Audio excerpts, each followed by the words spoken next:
आज जो हम मुद्दा उठाने जा रहे हैं वो मुद्दा है मंदिर के सोने का। आखिर कौन है, किसकी नजर है मंदिर में जमा सोने पर, और ये मामला क्या है, किस तरह से तूल पकड़ रहा है, इसी मुद्दे पर आज हम बहस करेंगे और दूध का दूध पानी का पानी आपके सामने करेंगे। कांग्रेस के वरिष्ठ नेता और महाराष्ट्र के पूर्व सीएम पृथ्वीराज चव्हाण एक नए विवाद में घिर गए। दरअसल उन्होंने एक ट्वीट किया। ट्वीट में उन्होंने कहा कि देश के मंदिरों में जमा सोना जो है उस पर उन्होंने ट्वीट किया। उन्होंने जो मूल ट्वीट किया था उसमें उन्होंने कहा था कि देश में धार्मिक ट्रस्टों के पास $1 ट्रिलियन का सोना पड़ा हुआ है। सरकार को कोरोना संकट से निपटने के लिए इन ट्रस्टों से यह सोना कम ब्याज दर पर लेना चाहिए। जब इस बयान पर विवाद बढ़ा तो पृथ्वीराज चव्हाण ने सफाई दी। उन्होंने अपनी सफाई में कहा कि मेरे बयान को तोड़ मरोड़ कर पेश किया जा रहा है। साथ ही उन्होंने यह भी कहा कि उनके बयान को सांप्रदायिक रंग देने की कोशिश की जा रही है। तो पृथ्वीराज चव्हाण ने अगर सोना लेने की या मंदिर या धार्मिक संस्थानों से खजाना लेने की बात भी कही थी तो फिर वो सभी पर लागू होनी चाहिए थी, सिर्फ एक विशेष समुदाय पर क्यों? पृथ्वीराज चव्हाण पर बीजेपी ने भी हमला बोला है। मंदिरों में जमा सोने पर कांग्रेस की नजर है, ऐसा कहा है। क्या कुछ कह रहे हैं पृथ्वीराज चव्हाण अपनी सफाई में, जरा सुन लीजिए। हमारे देश में बहुत सोना है, निजी व्यक्तियों के पास और धार्मिक संस्थाओं के पास। ऐसी जानकारी हमें वर्ल्ड गोल्ड काउंसिल यानी विश्व स्वर्ण परिषद देती है। इस सोने का इस संकट काल में योग्य उपयोग हो, इसी भावना से मैंने ये सूचना की थी। लेकिन कुछ भक्त चैनलों ने और कुछ पॉलिटिकल पार्टी के नेताओं ने इसको मैंने किसी एक विशिष्ट, किसी धर्म विशिष्ट धर्म को मद्देनज़र रखते हुए ये सूचना की है, ऐसा आरोप किया है। अब इसके बारे में मैं जो सही होगी कानूनी कार्रवाई करूंगा। लेकिन याद रहे कि अब तक 2 प्रधानमंत्रियों ने सोना इकट्ठा करने गोल्ड मोबिलाइजेशन की योजनाएं बनाई है और इत्तेफाक है कि दोनों भी भाजपा से संबंधित थे। चलिए, तो सवाल ये उठ रहा है, जो आरोप उनके ऊपर लगाए जा रहे हैं, उनसे जो सवाल पूछे जा रहे हैं उसमें यह कहा जा रहा है कि आपने सिर्फ एक धर्म विशेष के ही संस्थानों के सोना या खजाने की बात क्यों की। लेकिन पृथ्वीराज चव्हाण इस पर अपनी सफाई दे रहे हैं कि उन्हें जबरदस्ती टारगेट किया जा रहा है। ऐसा पहले भी होता रहा है। देश में धार्मिक ट्रस्टों के पास $1 ट्रिलियन का सोना पड़ा है। सरकार को कोरोना संकट से निपटने के लिए इन ट्रस्टों से ये सोना कम ब्याज दर पर लेना चाहिए। धर्मगुरु इसको लेकर क्या सोच रखते हैं? क्यों उन्हें ऐसा लग रहा है कि अगर भगवान का खजाना लोगों के काम आ जाएगा तो क्या दिक्कत हो जाएगी? इस पर क्या बवाल मचा हुआ है? सोने के बॉन्ड के माध्यम से उधार लेने की अगर बात कर रहे हैं पृथ्वीराज चव्हाण, तो इस पर क्या ये पूरा का पूरा बवाल है, ये समझने की कोशिश करते हैं। हमारे साथ स्वामी दीपांकर, आध्यात्मिक धर्मगुरु, इस वक्त जुड़ चुके हैं। विनोद बंसल जी हैं, प्रवक्ता हैं बीएचपी के, और हमारे साथ शैलेंद्र, हमारे संवाददाता मुंबई से जुड़ चुके हैं। सबसे पहले तो हम आपसे जानना चाहेंगे विनोद बंसल जी, इसमें चलिए पहले, लेकिन हमारे साथ पृथ्वीराज चव्हाण जी इस वक्त ऑनलाइन पर जुड़ चुके हैं। चव्हाण जी, आपके बयान पर, आपके ट्वीट पर बवाल मचा हुआ है। धर्मगुरुओं को सीधे सीधे आपत्ति है कि आपने सिर्फ एक धर्म विशेष संस्थाओं को ही निशाना क्यों बनाया? हेलो जी, हेलो, आज तक की इंटरव्यू में जी, हमारे को लगता है कि उनसे संपर्क नहीं हो पा रहा है। हम इस वक्त स्वामी दीपांकर के पास चलते हैं। स्वामी दीपांकर, अगर वो कह रहे हैं कि भाई सोना पड़ा हुआ है मंदिरों में, ट्रस्ट के पास है, तो कम ब्याज दर पर उनसे अगर लेने में, इसमें क्या दिक्कत क्या है? आपको क्या लगता है, भक्तों का दान भक्तों के काम आ जाएगा?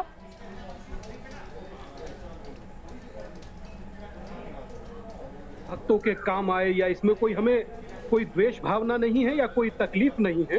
बिल्कुल, मंदिर पहले भी समाज की सेवा करते आए हैं और आज भी कर रहे हैं। और अगर आपको ज्ञात नहीं तो ज्ञात कराता हूं, कोरोना काल में जितना मठ मंदिर या अन्य संस्थानों से मदद के लिए हाथ उठे हैं पीएम केयर फंड के लिए, शायद मुझे लगता है कि आपको सोचना पड़ेगा। और रही बात जहां तक के सरकार की मदद की, तो हर तरीके से हम लोग कर ही रहे हैं। और पर आप दान के बारे में या दिए हुए दान के बारे में ऐसा कहें तो मुझे लगता है ये आध्यात्म और धर्म के साथ साथ संविधान का भी उल्लंघन है, पहला। दूसरा, ये साउथ के कई मंदिर ऐसे हैं जिसमें छोटा कृष्ण कहकर बाल स्वरूप को संबोधित किया जाता है। जो उसका डीड बना है वो संवैधानिक तरीके से बना है। उसमें एक बच्चे का सोना कोई ले नहीं सकता और एक बच्चे से कोई सोना छीन भी नहीं सकता, तो आप उनसे कैसे लेंगे? संविधान का उल्लंघन करेंगे।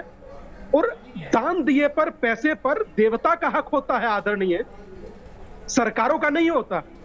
तो ये हमें सोचना चाहिए। और रही बात जहां तक के सियासत की, नहीं, लेकिन तो लेकिन दीपांकुर जी, स्वामी दीपांकुर जी, चव्हाण साहब कह रहे हैं कि ऐसा पहले भी हुआ है और बीजेपी के शासनकाल के जो तमाम नेता रहे हैं वो भी इस तरह से कदम उठाते रहे हैं, तो फिर ऐसे में अभी तो अगर वो ये अच्छा तो गलत हुआ है। अगर मंदिर का दान, मंदिर का सोना लेने की बात जो भी करता है वो ठीक नहीं है, ना तर्क संगत है, ना न्याय संगत है। मुझे लगता है कि जो दान परमात्मा का हो गया उसमें हस्तक्षेप करने वाले या उसमें हम इंटरफेरेंस करने वाले हैं, वो दान किसके पास रहना चाहिए फिर? वो दान निसंदेह वो मानव मार्ग के कल्याण के लिए ही लगेगा। मगर और अगर कोरोना के लिए फंडिंग में यूज हो जाएगा तो क्या वो मानव कल्याण नहीं होगा? आदरणीय, इसमें तो मैंने कोई अतिशोक्ति कहा ही नहीं, मगर जो ले लेने जैसी बात है मुझे उससे तकलीफ है। आप सीधे ऐसे हस्तक्षेप नहीं कर सकते। अच्छा, आपको उनकी भाषा पर और उनके तरीके पर एतराज है। हमारे साथ इस वक्त जी मैं चव्हाण साहब से भी हम लगातार संपर्क करने की कोशिश कर रहे हैं। हमारे साथ विनोद बंसल जी भी जुड़े हुए हैं। विनोद जी, चव्हाण साहब कह रहे हैं कि उन्होंने ऐसा कुछ गलत नहीं कहा, इतिहास में ऐसा होता रहा है और वो मानव कल्याण के लिए ही मानव द्वारा दिया गया दान जो था उसको इस्तेमाल करने के लिए कह रहे हैं, किसी से छीनने के लिए नहीं कह रहे हैं वो सोना। देखिए, एक बात को समझना पड़ेगा कि कांग्रेस का कैरेक्टर जो है किस तरह का रहा है। संपूर्ण भारत में पिछले 70 वर्षों में हिंदुओं पर जब भी हमले होते हैं, मंदिरों पर हमले होते हैं, मूर्तियां तोड़ी जाती हैं, घरों को जलाया जाता है, हिंदू धर्मस्थलों के ऊपर आक्रमण होते हैं या हिंदुओं के त्योहारों के ऊपर जो शोभा यात्रा निकलती है उसमें आक्रमण होते हैं, तो कांग्रेस और उसका पूरा कुनबा, कांग्रेस तो कौमी जो गठबंधन है उस सारा के सारे के मुंह में दही जम जाती है।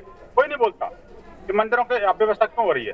आखिरकार मंदिरों का अधिग्रहण सोनिया सरकार ने ही शुरू किया था। क्यों किया था? क्या मंदिर कोई सरकारी संपत्ति है?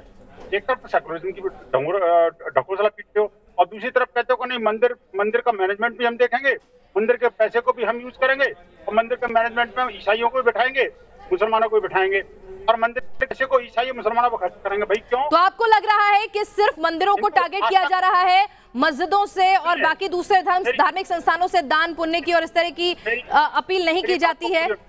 देखिए एक बात को बड़ा समझना पड़ेगा। देश जान रहा है जब से कोरोना संकट आया है, प्रधानमंत्री की एक अपील पर भारत के सारे मठ मंदिर और जो गिरजाघर हैं, अपने मठ मंदिर और सारे हैं, सारे बंद हैं, लेकिन वहाँ पर सेवा के कार्य अनवरत रूप से जारी है और दिन प्रतिदिन उसमें वृद्धि हो रही है। और वही कारण है कि भारत के अंदर करोड़ों लोग आज बेरोजगार हैं, लेकिन एक भी भूख के कारण नहीं पड़ा। क्योंकि हमारे कुछ संतों और ये मंदिरों के कारण ही उसका है। स्वामी दीपांकर, क्या आपको लगता है कि महाराष्ट्र सरकार जो है वो हिंदू विरोधी बनती जा रही है? जिस तरह से पालघर में संतों की लिंचिंग हो जाती है, वहां पर मामले को दबाने की कोशिश की जाती है, उसके बाद ये दूसरा मामला जो है वो सामने आ रहा है, इस तरह के बयान जो आ रहे हैं, आपको लगता है कि वहां पर कुछ गलत हो रहा है? देखिए, मैं एक शब्द कहूंगा कि विरोधी शब्द बहुत बड़ा हो जाता है और हम लोग सनातन जगत के जीने वाले लोग हैं। आप सनातन जगत में रहकर सनातन जगत का विरोध कर ही नहीं सकते। अगर ठीक है वर्तमान आप लोग उस जांच में ढिलाई बरत रहे हैं या सीरियस नहीं ले रहे हैं, वो एक अलग इशू हो सकता है, उसमें आपको जरूर सोचना चाहिए। वरना लॉकडाउन के बाद साधु सन्यासी सोचेंगे कि उन्हें न्याय क्यों नहीं मिल रहा। और रही बात जहां तक वर्तमान इशू की, तो मैं उस पर यही कहूंगा कि आप मंदिरों से पैसा लेने वाले हैं कौन, प्रथम। दूसरा ये कि आप जो 10-10, 5-5 रुपए हम लोग जो दान चढ़ाते हैं ना, वो दान हमें ही मंदिर वापस दे रहे हैं कोरोना काल में। अब जो उनका सोना पड़ा है वही हमें सोने नहीं दे रहा, तो ये बहुत दुखद है। और अगर पैसे की ही जरूरत है, फंड की जरूरत है, तो 20 लाख करोड़ रुपया प्रधानमंत्री जी ने दिया। अगर जो वो भी कम पड़ता है तो प्रत्येक व्यक्ति अपनी अपनी तरफ से दे। और अगर जो जरूरत पड़ती है, मैं शमशान में बैठा हूं, मैं भी कफन बेच कर दूंगा। अर्थ कहने का यह है कि हम अपनी तरफ से दे नहीं और मंदिरों में हम दृष्टि डालें, तो मुझे लगता है ये नाकाबिले बर्दाश्त है और ये तर्क संगत भी नहीं, न्याय संगत भी नहीं। सोना और उस पर दृष्टि जी, ये किसी भी समाज के लिए उचित और सभ्य समाज के लिए। हमारे साथ शैलेंद्र भी इस वक्त है। शैलेंद्र, ये किस तरह से ये बयान आता है, बवाल शुरू होता है और ये पूरा राजनीतिक रंग ले चुका है। बीजेपी क्या कुछ कह रही है और शिवसेना जो एक तरह से पूरी हिंदू आइडियोलॉजी पर चलने वाली पार्टी थी, आज वो सत्ता में है, भले ही सहयोग से उसकी गाड़ी चल रही है, वो इतने दबाव में आ जाती है कि वो उस तरह के बयानों का विरोध नहीं करती।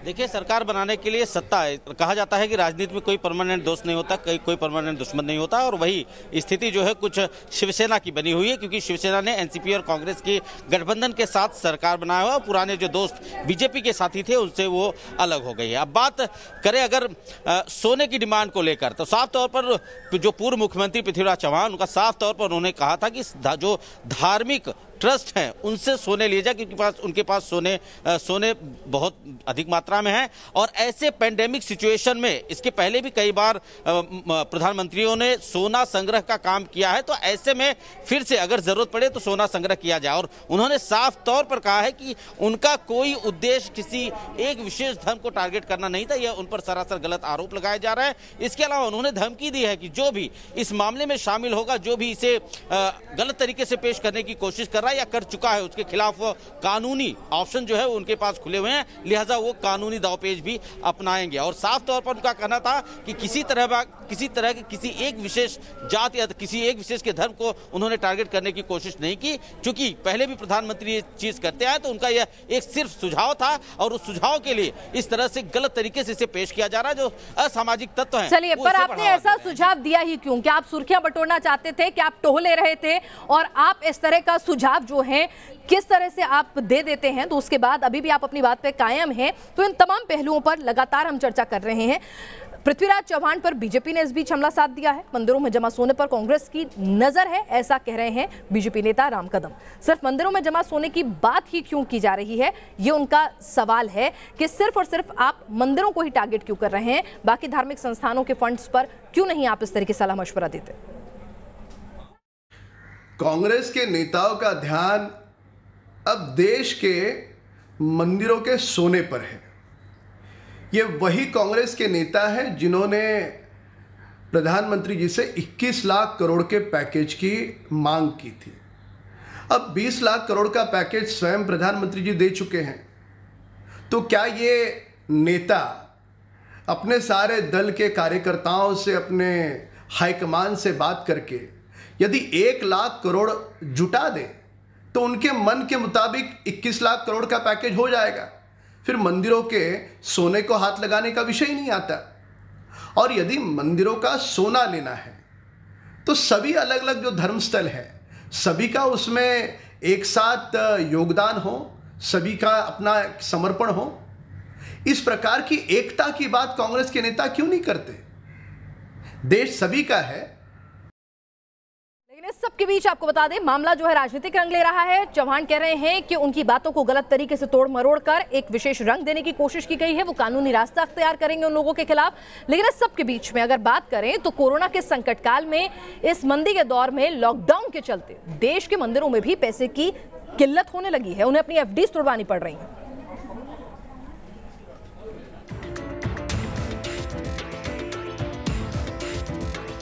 कोरोना और लॉकडाउन की मार से परेशान हुए देवालय, भक्तों के नहीं पहुंचने से खाली हो रहा है मंदिरों का खजाना। देश के बड़े मंदिरों में भी दिख रहा है आर्थिक मंदी का दौर। केरल के तिरुवनंतपुरम का पद्मनाभ स्वामी मंदिर देश में सबसे अधिक संपत्ति वाला मंदिर है। लॉकडाउन से मंदिर को करीब 6 करोड़ रुपए का नुकसान हो चुका है। मंदिर को हर महीने औसतन 2.5 से 3 करोड़ रुपए की आय होती है और मंदिर अपने 307 कर्मचारियों को हर महीने 1 करोड़ से ज्यादा वेतन के रूप में देता है। पिछले महीने बैंक में जमा राशि और इस महीने डिपॉजिट पर मिलने वाले ब्याज से वेतन बांटा गया है। ऑनलाइन दान में रोजाना करीब 25,000 रुपए ही मिल रहे हैं।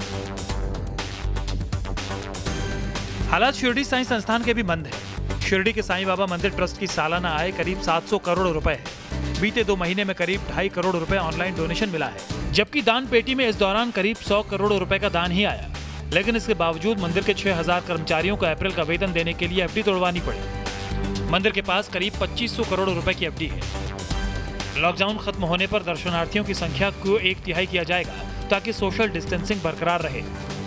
कोरोना की वजह से सबसे ज्यादा दान पाने वाले तिरुपति के वेंकटेश्वर बालाजी देवस्थानम को हर महीने करीब 200 करोड़ रुपए का नुकसान उठाना पड़ रहा है। पिछले 2 महीने में 400 करोड़ रुपए का नुकसान हो चुका है। मंदिर के करीब 22,000 कर्मचारियों के वेतन, रखरखाव और सुरक्षा पर 110 करोड़ रुपए खर्च होता है।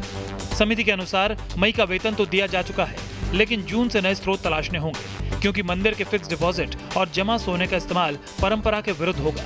कटरा स्थित माता वैष्णो देवी मंदिर में हर महीने 25 से 30 करोड़ रुपए का दान आता है। लॉकडाउन से करीब 60 करोड़ रुपए की आमदनी घटी है। मंदिर के 3,000 कर्मचारियों की सैलरी 13 करोड़ रुपए है। इसके अलावा रखरखाव और अन्य खर्चे भी 4 से 5 करोड़ रुपए है।